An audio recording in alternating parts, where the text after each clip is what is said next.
Gary, welcome back to the show. Hey, long time no see. Well, I don't know. Did I see you in Miami? I can't remember. Actually, I saw so many Yeah, I'm people. actually not sure, but definitely enjoyed. I had a great time at BitBlockBoom last year, and definitely I'm looking forward to it again this year. And I know you've been doing a bunch of things in the space, and I think probably recently you've were part of the book team putting out this book. So do you want to tell us a little bit about this book you wrote? Yeah, it's Bitcoin and the American Dream. There's a copy of it right there. We put this together. Gosh, it was a group effort. There were 8 of us on the book: Jimmy Song, Lamar Wilson, C.J. Wilson, Amanda Cavaliarity. I know I'm pronouncing her last name wrong, but there were a bunch of us on this book, and we did it in like 5 days. So it was quite a book sprint, I think is what it's called. So it was quite a something I have never gone through before, and after doing it, I probably wouldn't go through it again for another year. I'd I'd have to forget about how much time that took. But it was a great experience. Met some great friends, and I think we came up with a great book. It takes about an hour and a half. You can read it on a flight. I think it was basically designed so when people are trying to orange pill someone, especially someone in government, they can leave it with them and have a little tool to leave behind if they're trying to orange pill. If you're visiting a senator or a congressman or a local politician or anyone, as far as that goes.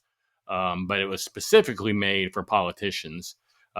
We had the group of people who wrote it were pretty wide spectrum. We had liberals, we had conservatives, we had blacks, whites, Asians. I mean, old. That was where I fell in, and young. So it was written by a wide demographic of people to give everybody's thoughts, and everybody worked on every chapter.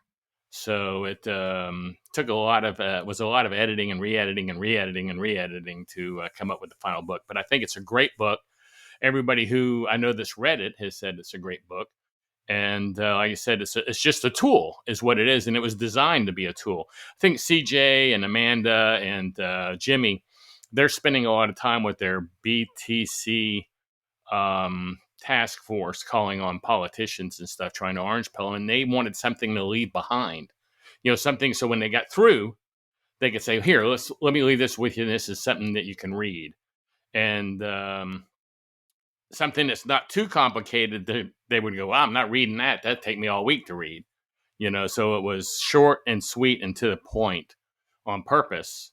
Now, we had a opening party, I guess, a book release party in Washington, D.C., and Senator Lummis was there, and a lot of staffers were there. I mean, a lot of staffers. And I think that was one of the thoughts, is that if we invited staffers, because it was on a Friday and politicians are all gone back home, from DC. Thursday's their last day and they're out of Dodge. But the thought was that if you can get it into the hands of the staffers, they might read it. And then if their boss, a senator or a congressman they work for, goes, what in the hell is this deal with this Bitcoin? Who knows anything about this? They would be educated besides what they just hear, the FUD they hear. And maybe the staffer could go, hey, I'm kind of familiar with it. I read a book about it, So that was kind of goal, was by educating the staffers, they could educate the senators and congressmen. Yeah, I see that, because I can understand that in order to influence some of these people who have power in the current system, you might have to go through their gatekeepers. And in some cases, it's their staffers who are the ones who are actually feeding them the points and writing up the memos and doing various things in their office for them, managing even their public appearances and things. So, or at least giving them the info that they need to know. So I think probably one area that people are going to be thinking is, well, what's the use of engaging with the politicians, the senators, the congressmen and women? Why is that an important thing in your view, Gary? Well, politicians are going to get involved with this no matter how you look at it. Whether it's because they're scared of it, or they want to make money off of it, or they're getting paid to do something, good or bad. So they're going to get involved. It's just the way our society works. They try to control everything. I mean, some people say they can try to control every element of your life. So I can hardly believe that people think they won't try to control something as profitable and as world changing as Bitcoin to either shut it down or take advantage of it. I think the main thing, as I said with the book, is at least to give them real information from our point of view as to what Bitcoin is and how it works and what it can do. So they're not just listening to FUD. So, but yeah, I agree that Bitcoin will prosper and will grow no matter whether politicians want to stop it or not. I think maybe it's past the point of being stopped. I know a lot of people say that, and I pretty much agree. I guess you could cut off the internet. I mean, but how long do you want it to take? I mean, you see a lot of people now, well, all the exchanges, I mean, for the most part, are doing KYC, know your customer laws. They're already obeying the laws because they know that Congress and Senate are going to get involved. The government's going to get involved. I mean, if they didn't think they were going to get involved, they wouldn't be going through all that. So it's just a matter of time before they get more and more involved. And anything we can do to get them on our side will be helpful. Yeah, sure. And in the book, you also spell out some of the different types of people who are in the Bitcoin user base and potentially even Bitcoin voter base, if you want to call it that. Like, so for example, you say there's developers, there's blue collar workers, there's small business owners, there's millennials, there's boomers, there's Gen Z, there's all these different categories. So, do you want to speak to that a little bit about this idea of the Bitcoin voter and who are they? What kind of person are they? Well, I think anybody can be a Bitcoin voter, but I think a great example of creating Bitcoin voters or people who are Bitcoin voters is in the city of Rockdale, Texas. I mean, in Rockdale, Texas, you have Riot Blockchain has come in there and taken over an old Alcoa plant in a city that when Alcoa left, it left it jobless. There were no jobs. Everybody was leaving. Everything had shut down. Now Riot Blockchain has come in, and the town is a growing town, a prosperous town. I mean, the people who live in that town probably, I would think, are all Bitcoin voters, whether they're the manual laborers who now are building houses because people are moving to Rockdale or remodeling their houses, or the people who didn't have a job and now they're doing tech work out at Riot Blockchain's plant, installing new miners or taking care of the ones that are in existence. The shop owners, because now the city's prosperous and they have people coming in. We're taking a tour out there in August, taking 2 chartered buses out there. So that little barbecue restaurant out there is going to make like $5,000 off of me. He'd have never made $5,000 off of me that day if it wasn't for, because we're feeding everybody. That's why it's making $5,000. I guess how to say that. But that's just an example. If it wasn't for Bitcoin, he'd never be making that money off of me. And he'd never have those extra people that are living there, that want lunch every day. So I would think it's such a wide array of who the Bitcoin voter is. And I'm just using that town because that's the town I think that you can use as a good example. It had nothing going on because Alcoa left. Nothing. It was a dying town for the most part. Now it's a prosperous town. And like I said, I'd have to think everybody who lives there is feeling the effect of Bitcoin. And if you're anti-Bitcoin in that town, you're probably going to be run out of town on a rail, I would think. Yeah, and I think it's interesting as well that it really can appeal to this broad base. And I think the other point as well that came through in this book for me when I was reading it is this appeal to American values. And so I think that's an important idea and approach. So can you tell us a little bit about that aspect of the book, this idea that you are spelling out why in some ways Bitcoin is just like in line with American values? Well, I think it's in line with the American dream. I mean, it really is, and the values are part of the American dream. There was a concept that everybody pretty much believed in at one time, that if you put in your time and you dedicated time, you got a value for it, and there was opportunity for everybody. Then that opportunity started slowly disappearing. People became less dependent on putting in their time to be for money to be taken care of by the state. But I think Bitcoin is a perfect example of, like I said, putting in the time and taking care of yourself, and that anyone can be prosperous and anyone can have the American dream. We cover in the book that a lot of people maybe were left out of the American dream. Sure, there's always been an American dream, but a lot of people were left out of the American dream because of maybe skin color or language or where they came from. They just didn't have the same opportunities that maybe I had.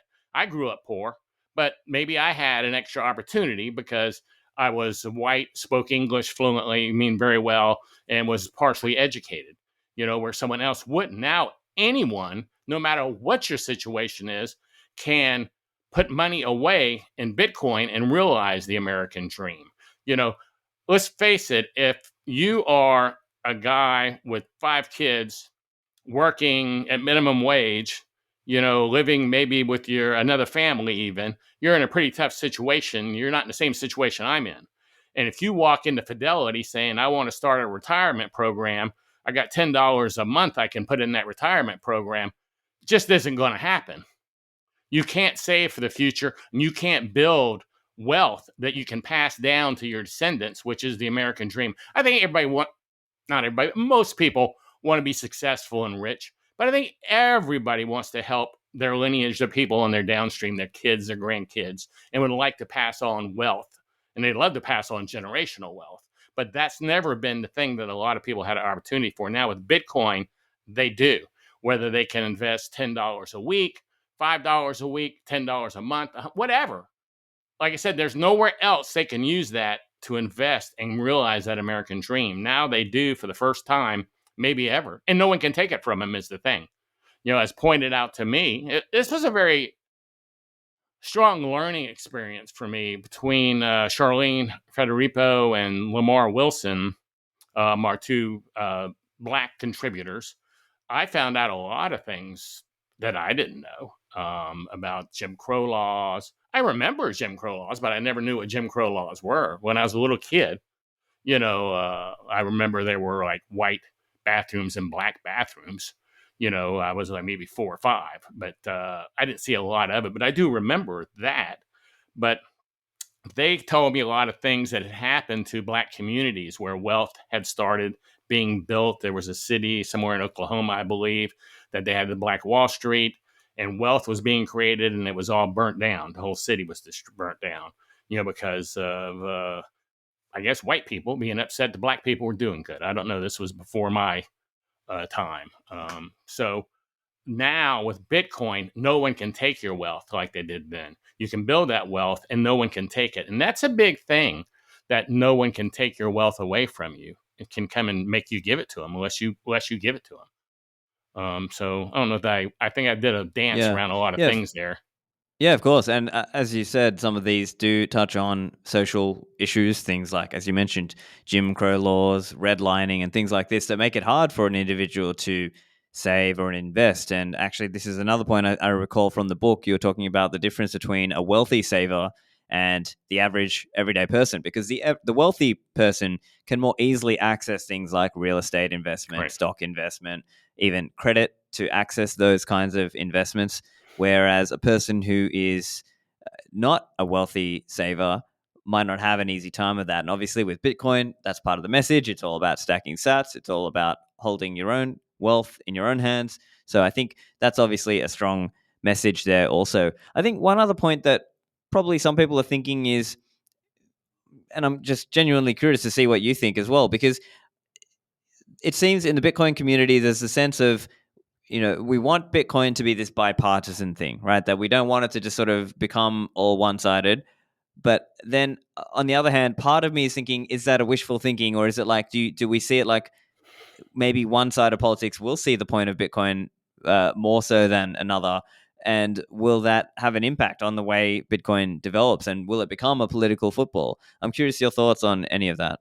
I think Bitcoin's possible. It's possible that both sides could embrace Bitcoin, because I think, for instance, the people who are wanting to make money, are into personal freedoms, can see that side of Bitcoin. But I think the people who, and I'm not saying either party is more than the other, but then there are also people who are more worried about social programs and helping the people who are disadvantaged, Bitcoin can help them. I mean, there's so many things that Bitcoin fixes.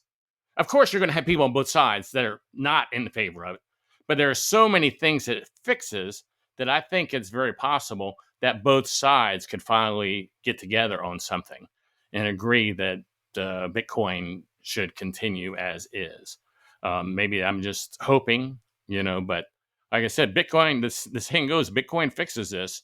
And there are a lot of things that need fixing, whether you're a Democrat or Republican or an independent, you got to agree there's a lot of things that need fixing. And Yeah, I'm so with you there. if it can fix something that you need, you may not mind if it fixes something else at the same time that you're not worried about. That's not a thing. You don't hate it. You don't hate that there's social reform. I mean, you're just, maybe that's not one of your buttons. You don't Yeah, it's just not hate your that priority. people can save Yeah. money finally now, but maybe that's not your button. So I think it could be a open thing that a lot of people from both sides could get into. But then again, when people are hearing that FUD, that all they hear about mining is that it's bad because it's burning up more energy than a small country, and they don't consider the amount of energy the existing monetary system burns up, which is way, way more. Christmas lights burn up more electricity than Bitcoin mining does. I mean, and they aren't trying to ban Christmas lights. Probably washers or dryers, definitely. In the United States, the amount of people who use dryers probably is more than the whole Bitcoin mining across the entire planet. And they aren't saying, let's everybody hang our clothes on the line. So it's just a matter of getting the correct information into their hands, which, again, like I said, that was the goal of this book. Maybe, in a small way, it does. Yeah, and I think you're absolutely right. The answer is about education and getting the right message out there to people. And so, as well, I'm curious as well, in your travels and your journeys, have you had any experiences with trying to orange pill politicians, senators, congressmen, and congresswomen or congresspeople? Yeah, I have. My first, I guess, politician I orange pilled was a state congressman in Texas. I went down there for something and we spent a long time talking, and he continued talking to me on Facebook. I gave him a link to Swan and told him to start buying weekly, dollar cost averaging. And next thing I knew, he said, "Hey, I bought $10,000 worth today, and I've moved up my dollar cost averaging." I'm not trying to, I like Swan. Don't get me wrong. I want to be real upfront. I'm invested in Swan, and I was one of the early advisors on Swan. So I am promoting it, but any dollar cost averaging system could have the same effect that did. But I find that the easiest way for me to orange pill people is to just talk them into, and you can talk them into doing it real quick while you're there with them, into setting up an account where they can dollar cost average. And like I said, I always send them to Swan and get them to do 10, 20, $50, whatever they can afford to do. I've had people that, like my sister, she's 70, I think. She started dollar cost averaging, and she's been doing it for 2 years now, and things like that. But I've also had people, like a guy I knew since second grade. He bought Bitcoin in 2017. I talked him into it finally. He went in and bought $1,000 worth at Coinbase. All this time went by. He never looked at it again, never bought any more Bitcoin ever. And I called him up and I said, last year, and said, "Hey, are you keeping up with what's going on with Bitcoin?" This was when it was moving, had moved from 10 and it was passing 25. He goes, "No, I hadn't even looked at it since I talked to you." And I said, "Well, look at your Bitcoin and Coinbase and let's talk tomorrow." And he said, "Okay." And I called him back the next day. He goes, "Wow, I did pretty good on that." I said, "Yeah." And I said, "You need to start getting more of it. It's going to be, you're going to be very happy you did." So I talked him into using Swan. He's my age, a year older than me. So he's 68. I think he started out with $10, $20 a month. And like 5 months later, he called me back and goes, "Hey, I just want to let you know I bought $10,000 worth today." I was like, "Wow, I told you to start dollar cost averaging, dude. Move that up." And goes, "Well, I think I understand it now." Then I had another friend I did the same exact thing with, got him into dollar cost averaging, and I think he was doing 100, 200 a week. He makes more money than my older friend does. He called me up 2 months later and goes, "Hey, Gary, I want to let you know I bought $100,000 today. So I've found that orange pilling people by getting them to start dollar cost averaging is the best thing you can do instead of spending all this time trying to explain mining to them and how wallets work and all this stuff to start dollar cost averaging them. Because then, and I've said this my whole life on stuff, you got some skin in the game. And once you got some skin in the game, you start paying attention. Now, Robert, my friend since second grade, had skin in the game in 2017, but he just made a purchase that wasn't that big a deal to him and never looked at it again. But when he was having skin in the game on a regular basis, because when you dollar cost average, you're getting your email saying, hey, you just bought $10 worth. And with Swan, you're getting information from people like yourself, maybe blogs or articles, telling them more about it. So, I really don't know that much about Bitcoin, and I'm putting money in every week. Let me read this article, so they start getting educated and they start buying Bitcoin. So to me, I'm sure everybody has their own method, but to me, that is the easiest way is to get them dollar cost averaging. And like I said, I think Swan, like I said, I want to be upfront, I'm involved with them, but I think they're the best way because of the educational tools that they offer to the holders of people who are dollar cost averaging. So that's what I do. Yeah, that's fantastic. That's my orange pill story. But also, recently, I don't know if I'm at the point I can say the state yet, because this is even a much better story. On the original question about politicians, is I was invited to go to a state to talk to some members of the Senate about Bitcoin. They invited me up, and then turns out I said, the head of the Senate in that state invited me, and he had his top, 8 lieutenants there that he had put in place over the years. And I said, why did you pick me, out of all the people? Because he had mining machines. He knew Bitcoin. He had 2 mining machines at his plant. And maybe he was older than me. Maybe he was 70. And he said, well, I picked you because you were a boomer. And I figured you could relate. My people would relate more to you than some kid. And so I brought Amanda with me, and we went up there on a Friday afternoon, ate dinner, and then Saturday we spent most of the day in a conference room with these 8 senators and him, and they had copies of our books, and he had taken the books and highlighted what he wanted everybody to read and said, hey, read these chapters and pages I've marked. So they had kind of an understanding. We spent all day, or not all day, most of the day talking to them, giving them a presentation on Bitcoin and the book. Now, the goal of this state, this is why I don't want to say who it was, because I'm not sure if I can say that they have billions on their balance sheet. They call them Biden bucks because they've gotten so much money given to them. And as they put it, I don't think they put it as simple as I'm putting it, but they normally would just piss all this away, on stuff. And they didn't say it that way, but that's the way I'm saying it. And so now he's wanting to put $500 million on the state's balance sheet, and have it not only on the state's balance sheet, but make it so it could be locked up for 10 years. But as he spoke and said, that doesn't mean it would stay locked up for 10 years. They could pass a law or a bill to undo, what had been done. But that's his goal, is to have $500 million worth of Bitcoin put on the state balance sheet. And he feels that will not only save things like the teachers' retirement fund. They have a fund for the retirement funds for teachers and police and state workers and stuff, which is so underground right now, so in the red, that this is maybe the only kind of thing that could save it. And they said, it's just a small pittance of what we have. We still got plenty of money left to piss away that they gave us. And so that's his goal. So we'll see how that comes along, how this working as time tells. But like I said, I haven't seen an announcement on that yet. I have seen them doing some stuff behind the scenes and some meetings and stuff and Senate stuff, but not that announcement made. So I don't want to shoot the gun and announce that too early. So we'll just say it's a state. Yeah, so well, I mean, it's very interesting to see. And, at the same time, it's like Bitcoin is going to be adopted by all kinds of people who have all kinds of their own reasons for it. And people who disagree with each other are still going to want to hold Bitcoin for their own reasons. And so, yeah, it's really interesting to see that.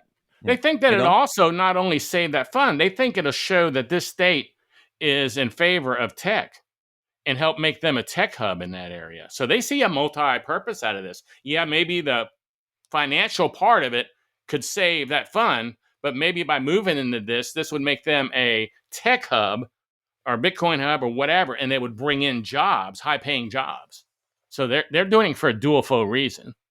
Yeah. Yeah. And I think you're absolutely right. And it's interesting to see that the different moves that different states are making. So, for example, people might have been following and seeing that New York State has been making various moves about potentially stopping Bitcoin mining. And then on the other hand, you've got Texas that's very pro Bitcoin mining. They love it And here. so, right. Fort And so it's Worth kind over of there just started mining in the city capital, the city yeah. capital, Fort Worth over there. They have two S9s in the basement running.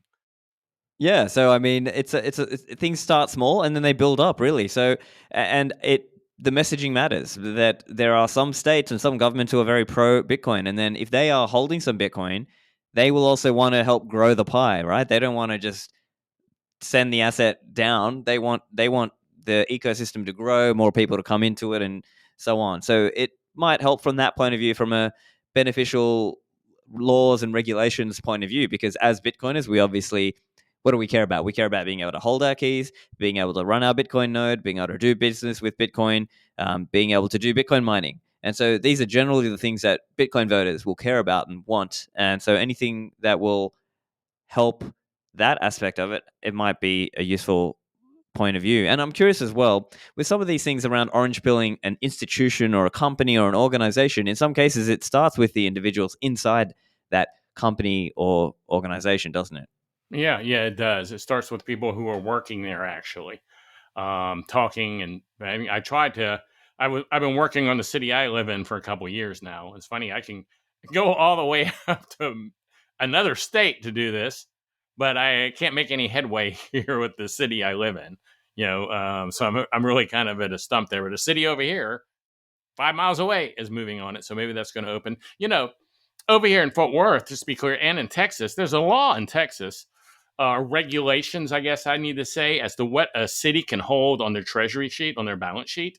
And as I was explained to it while trying to orange pill Arlington, Texas, it's a very old set of regulations. So, of course, Bitcoin is not on there. So a city in Texas cannot legally have Bitcoin on their balance sheet or invest in Bitcoin until that set of regulations has changed. Over in Fort Worth, for example, they're mining Bitcoin on these three machines, or two machines, however many it is, but they're cashing that into dollars. I So see. it's a step, but everybody shouldn't think that, oh my gosh, they're investing in Bitcoin. They're not. They're mining Yeah. the Bitcoin on S9s that were loaned to them. And then but it's still great news. I see it all the time.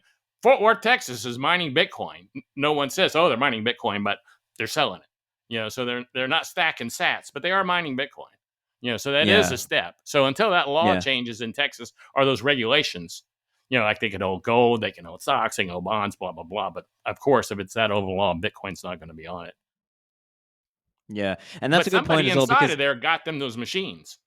right. Right? Right. It And wasn't the mayor. She didn't know what Bitcoin was. She just say, hey, anyone can loan us some machines? Somebody somewhere inside of there said, hey, we got a lot of it's in a closed off cooled computer room, in the basement of the city capitol. So somebody said, hey, we got all this stuff down here. We could put some Bitcoin miners down there and get some press out of it. And someone listened.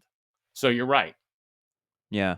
And on top of that, I think that was also perhaps part of the answer why we see some entities who are buying, say, stocks that have like a Bitcoin proxy, right? Like buying Right. MicroStrategy stock or buying some of the Bitcoin mining stocks, the public mining stocks, because maybe they can't get exposure directly. So they have to use some of these alternative means that are obviously not as good as obviously holding cold hard sats on your hardware wallet, but better than nothing, I suppose. Well, I mean, And isn't yeah, MicroStrategies like holding a Bitcoin ETF? That's as close as you're going to get.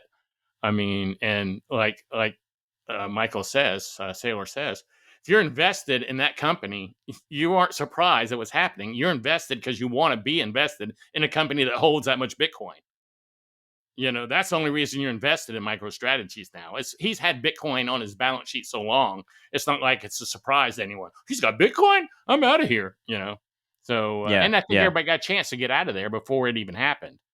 You know, so that is a matter of fact. In all fairness, and be upfront again, I'm invested in MicroStrategies. I moved some of my traditional assets into MicroStrategies instead of.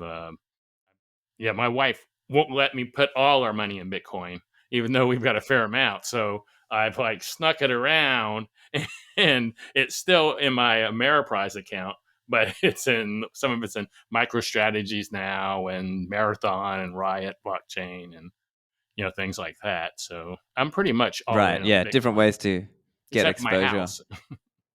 house, and she won't let me mortgage that.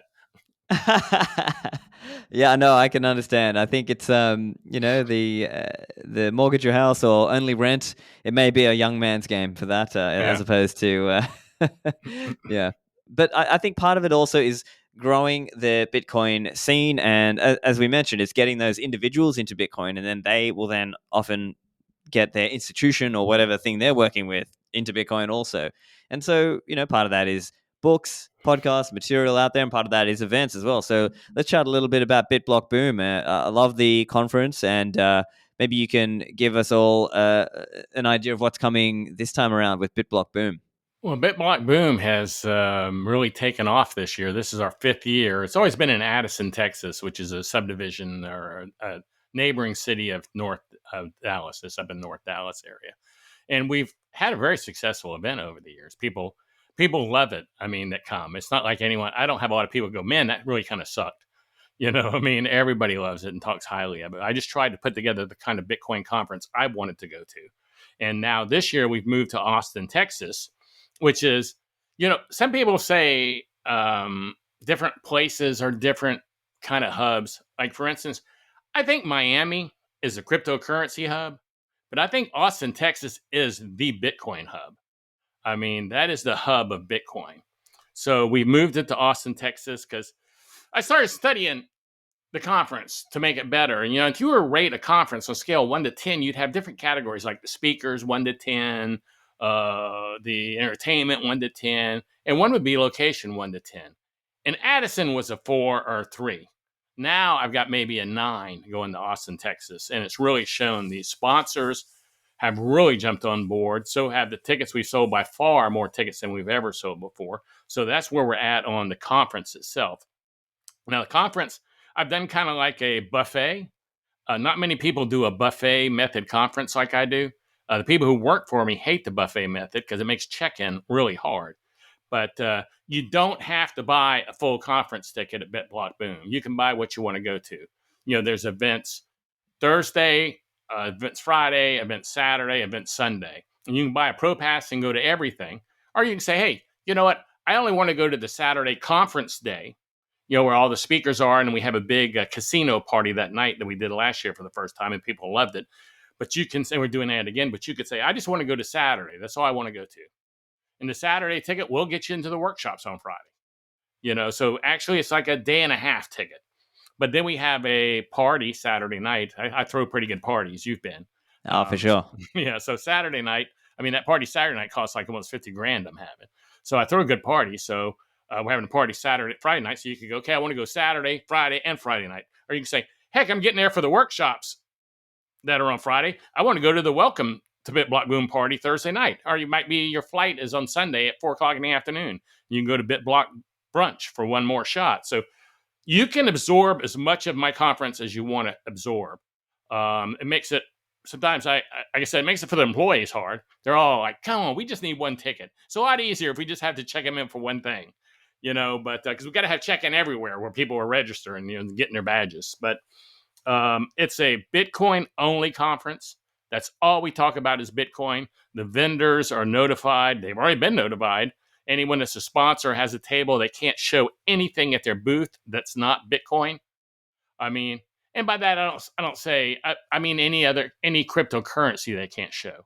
For instance, last year I had a realtor, that wanted to sponsor the bag because he's hoping people like that. But you can only have Bitcoin. You can't show any shit coins at all. You can't even have them on a banner. If you go Joe's Bitcoin company, and the bottom it said Bitcoin, Ethereum, and Zcash, you couldn't have that. You'd have to cover up that bottom. So we're pretty strong on that. And you're not even allowed really to talk about Bitcoin. I mean, anything except Bitcoin. And people come and report them to me. I mean, last year I had to go talk to 2 people and tell them, hey, I've had several reports. You're talking about whatever shitcoin it was, and you can't do it. You're going to have to stop. Or I have to ask you to leave. And they go, oh, I wasn't talking about. I said, no, you were. 3 people told me. They got better things to do than to come make this up. So, okay, I won't do it anymore then. So we're real serious about being a Bitcoin only conference. You know, there are all kind of conferences, and there are plenty of conferences that are cryptocurrency conferences. There are plenty of them. I just don't want to run a cryptocurrency conference. I wanted a Bitcoin conference because I'd been to plenty of cryptocurrency conferences. So that's in a nutshell, Yeah. I guess, Yeah, of what course. BitBlockBoom is about and what we do. Yeah, sure. And I think one thing with conferences is it takes a few years for them to really build up a good reputation, right? And I think that's something, to your credit, the show started in, was it 2018 or 2017? I think it was Probably 18. 2018. Probably 2018. Yeah. And so I think... Yeah, this is our 5th year, so it'd be 18. Yeah. And so, in 2018, it was more like a bear cycle, and kind of the people who show up during a bear market are the hardcore, the really committed people. And then over time, it grows. And I think part of that, though, is also having a good reputation and continued growth over those years. And so it can sort of start out as a smaller thing, and then it's grown into a bigger thing. I'm curious I tried to create a family reunion here where you go. It's the one place you go every year where you know you're going to see all these friends of yours. It's not so big. Like when I started the show, I asked you, did I see you in Miami? I can't even remember. It's so big and I saw so many people. But at BitBlockBoom, it's big enough to work, but it's still small enough that you can see everybody. And so every year the goal is every year people go, hey, I got to go to this one.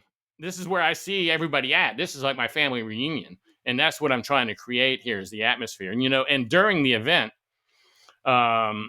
we offer next year's tickets at a super reduced rate for the people who are there. Kind of like, hey, you came and supported us this year. Here's us giving back to you. You can come again next year, and it's going to be half of what it's going to be later. And it's but you got like a certain amount of time to buy these tickets. So it's like giving back because I want those people coming back every year. And those people know, if you've come, I got one guy who's come all 5 years. A lot of people who've come all 4. But the first year, we only had about 35, 40 people. So I've only had one that's come every year. COVID cut off a lot of people's streaks, except for this one guy. So these people come every year, and they know they're going to wait until the conference is over to get their ticket. I mean, because they know they're going to have some time period to get it at a super reduced rate because we want the family all there. New people joining the family, well, they got to pay a little more until they become family. Of course, yeah. And so anything in particular people should look forward to this year in terms of, speakers, workshops, things like that? Well, one thing, we have Jack Mahlers is our kickoff speaker this year, and Strike is sponsoring our casino night that we have Saturday night. Did you go to the casino night last year? Yes, I did. Yeah, it was good fun. I was on the poker tables, yeah. Yeah, that was fun. So they're sponsoring our casino night this year. But we're doing a couple of new things. One thing we have, which is almost sold out, is on Thursday, we're doing, rented, as I said earlier, 2 charter buses. And we're going out to Riot Blockchain, and we're doing a tour. If you've never been to a big mining facility, that's really one to see. I mean, I went out there, and I've been in Bitcoin for a while, and I was like impressed. I'd never been to one. But they've got traditional mining like you see all the time, stacked up, tons of mining, lots of acreage. But they also, their newest thing is they're into the immersion mining, and you get to see, and you get to go in the tanks and see them, and you stick your finger in the liquid, drop your phone in there if you want, see that it doesn't hurt your phone. I think you can drink it, they said, but I'm not going that far. So we'll go out there, and then we'll have a barbecue dinner, and then we'll come back, and then that night's the party. And then Friday, Saturday, we're doing the first BitBlockBoom chess tournament. And we're working on the prizes still for that. So people Friday will play the preliminary rounds, and then I think 20 people will go to Saturday's rounds for the final. And we're doing a little bit different than other people do, which I think is kind of fun. We're doing a bracket, like you'd see in the basketball game with people's names on it, and it moves as they move, and people can walk by and go, oh, Jack Mahlers is playing at 2:00. I want to come back and see that. Right. He's Yeah. still Well, I'm in. sure Jack Mellis will be the obvious favorite, but it'll be But fun to he's see not even who registered gets yet. But further. that would be an example. But I think it'll be fun for people to see. Then we'll bring it'll finish before the conference is over, and we'll bring the winner on stage and have a little ceremony and give them like this really goofy trophy or something as the first BitBlockBoom chess champion. So those are fun things we're adding.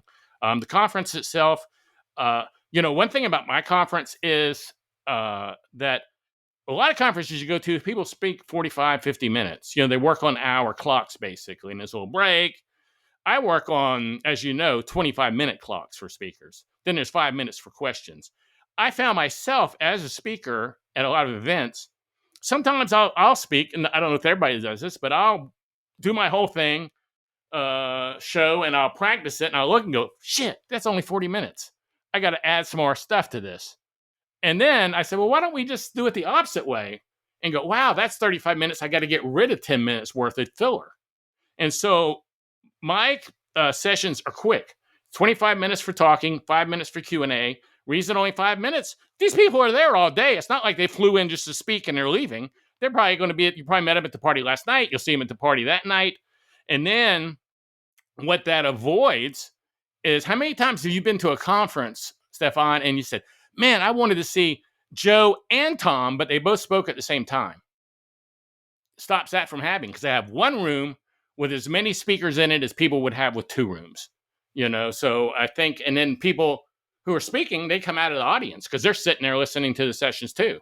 When they get through, they're not taking off. They're going out in the audience to sit down or in the hallway to network.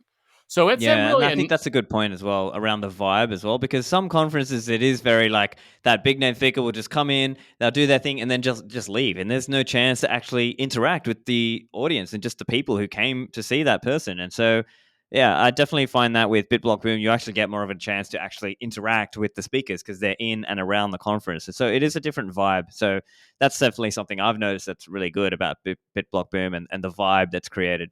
And you know how many times I've heard someone say something like, this is one that sticks out, for example. They said, I was in the party on Friday night, and I look over by the bar, and there is Pierre Rochard and Seyfedin Moose standing at the bar having a drink. So I went and ordered a drink and stood by them, and we all started talking. It was fantastic. They talked. I could ask them questions. We were talking about Bitcoin. So I actually think, I've created a networking event. Not I know it's a conference, but it's really a networking event. It's not a show.